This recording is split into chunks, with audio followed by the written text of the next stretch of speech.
جماعة الحاجة اللي عايزة أقولها عليكم، ما تثق في أي سوداني في الغربة. أنا آسفة إني بقول الكلام ده، لكن ما كل سوداني في الغربة هو أهلا للثقة.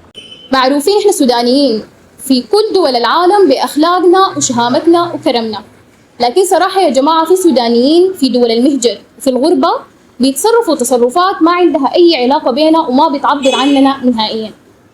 الليلة يا جماعة إحنا جايين ماشيين بالصدفة في الشارع، لقينا حاج محمد.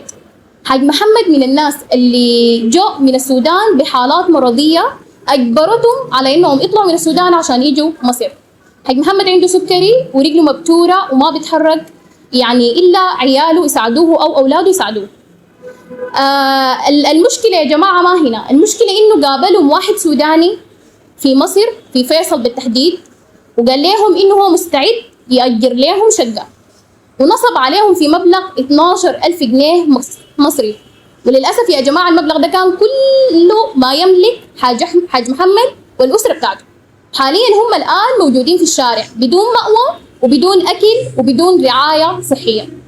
أنا هخلي حاج محمد يتكلم لكم عن الحاجة دي، ده المصداقية فقط ليس إلا. تفضل يا حاج. السلام عليكم. والله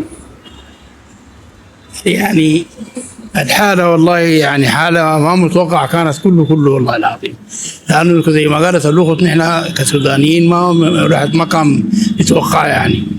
فالشيء المؤسف يعني إنه الراجل ده نصب علينا وما راعى على ظروفنا وما راعى على وضعي، إنه أنا رجلي مبتورة.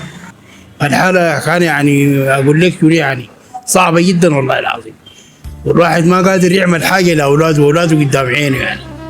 فالواحد ما قادر يتصرف يعمل أي شيء والله العظيم.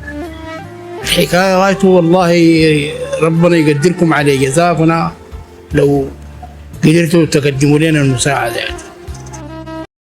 جماعة الحاجة اللي عايزة أقولها عليكم، ما تثق في أي سوداني في الغربة. أنا آسفة إني بقول الكلام ده، لكن ما كل سوداني في الغربة هو أهلا للثقة. وبالنسبة لحاج محمد، أي حد عايز يساعده أنا هخلي لكم أو هقول لكم الرقم ده، حاولوا تسجلوه الآن. 015 50 59 25 12. أي حد قادر يقدم مساعدة سواء كانت صغيرة أو كبيرة يتواصل معنا في الرقم. وكتر خيركم وجزاكم الله خير. أي حد يا جماعة ما قادر يساعدنا، يا ريت بس تساعدنا باللايك والشير، تكون ما قصرتوا.